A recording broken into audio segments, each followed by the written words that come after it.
जय श्रीराम मित्रांनो, भावांनो, मी हा जो सनातन रक्षक संघाची जी स्थापना केलेली आहे, हा संघ स्थापन करण्यामागचा माझा उद्देश म्हणजे आपला भारत देश हा हिंदू राष्ट्र घोषित झाला पाहिजे. मित्रांनो, भारतामध्ये हिंदू संघटना तर भरपूर आहेत. त्यांची हीच कन्सेप्ट आहे की बाबा हिंदू राष्ट्र झालं पाहिजे. पण हिंदू राष्ट्र कसे झालं पाहिजे, कशा प्रकारे झालं पाहिजे आणि महत्वाचं म्हणजे का झालं पाहिजे, हे मात्र कुठल्याही एखाद्या हिंदू संघटनेने सांगितलेलं नाही किंवा सांगत नाही. तर मित्रांनो, हिंदू राष्ट्र का झालं पाहिजे म्हणजे थोडक्यात सांगण्याचा उद्देश म्हणजे आज आपल्या जगाच्या पाठीवर ख्रिश्चन देशाची जर संख्या मोजली तर आज 140 देश ख्रिश्चन धर्माचे आहेत. त्या जगाच्या पाठीवर 140 देश ख्रिश्चन धर्माचे आहेत. मुस्लिमांचे 57 देश आहेत. बौद्ध धर्माचे 9 देश आहेत. यहुदींचे, ज्याला आपण इस्रायल म्हणतो, यहुदींचे 1 देश आहे. आणि जगाच्या पाठीवर यहुदींची फक्त 1 कोटीच्या आसपास लोकसंख्या आहे जगाच्या पाठीवर. आणि आज आपली जगाच्या पाठीवर 3ऱ्या क्रमांकाची लोकसंख्या असून आपला हिंदू राष्ट्र नाहीये.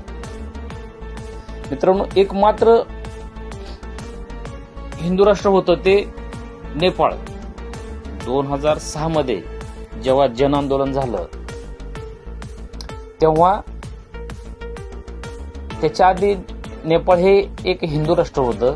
तिथे राजेशाही होती आणि ही राजेशाही मोडीत काढून तिथे लोकशाही स्थापन केली आणि तोही देश 2006 नंतर सेक्युलर देश म्हणून घोषित झाला. मित्रांनो, ह्या जगाच्या पाठी फक्त 3च सेक्युलर देश आहेत. एक आपला भारत, दुसरा नेपाळ आणि तिसरा मॉरिशस.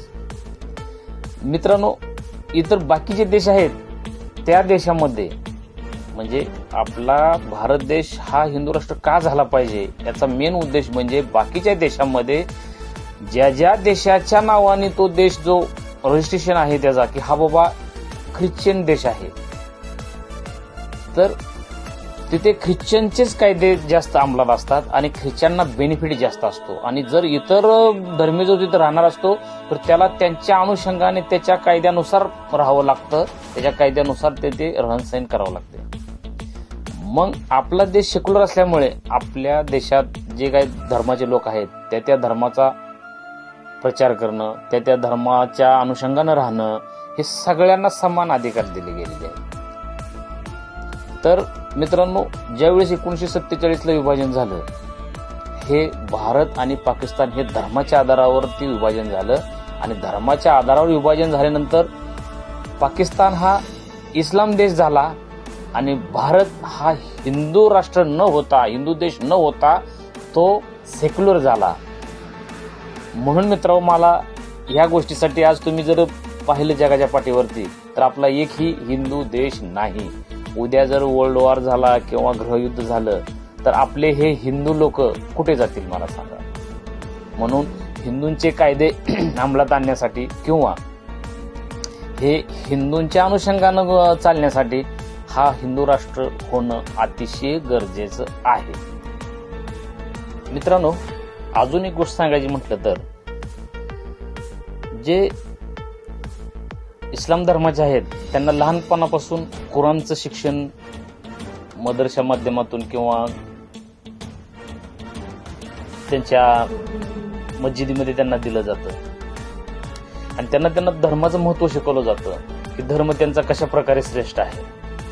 जर तुम्ही ख्रिश्चन वर्गामध्ये पाहाल, ख्रिश्चन धर्मामध्ये पाहाल तर तिथे सुद्धा त्यांना बायबलच्या माध्यमातून त्यांना हे शिकवलं जाते की आपला धर्म किती श्रेष्ठ आहे, दुसऱ्यांचे देव म्हणजे काय आहेत, कसे आहेत. तर मित्रांनो, आज आपल्यालाही आपल्या धर्माविषयी आवड निर्माण झाली पाहिजे, देवाविषयी आवड निर्माण झाली पाहिजे. जे देवी देवताची विठंबना केली जाते आपल्या, मित्रांनो, मी हे पुढील काही व्हिडिओमध्ये सांगणारच आहे की देवदेवता कसे होते, काय होते, आता कुठे आहेत, म्हणजे आता कशा प्रकारे त्यांचं म्हणजे कोणत्या ह्याच्यामध्ये आपल्या कंडिशनमध्ये आहेत, काय आहे. तर ह्या देवाविषयी सुद्धा मी मित्रांनो माहिती पुढच्या काही व्हिडिओमध्ये सांगणार आहे. परंतु आपल्याला सुद्धा हे आपल्या धर्माबद्दल, आपल्या देवी देवताबद्दल एक आदर निर्माण झाला पाहिजे, हिंदू धर्माचा आदर निर्माण झाला पाहिजे, म्हणून हे आपलं हिंदू राष्ट्र झालं पाहिजे मित्रांनो. तर मला तुम्ही कमेंटमध्ये वगैरे सांगू शकता की कशा प्रकारे व्हिडिओ बनवायचा आहे, देवांविषयी माहिती विचारा किंवा कोणत्याही गोष्टीविषयी विचारा, काय हरकत नाही आहे. तर मी तो व्हिडिओ बनवून मी तुमच्यासाठी मित्रांनो बिलकुल टाकेन. तर एवढंच बोलून मी आजचा हा व्हिडिओ इथे संपवतो. जय हिंद, हर हर महादेव, जय श्रीकृष्ण.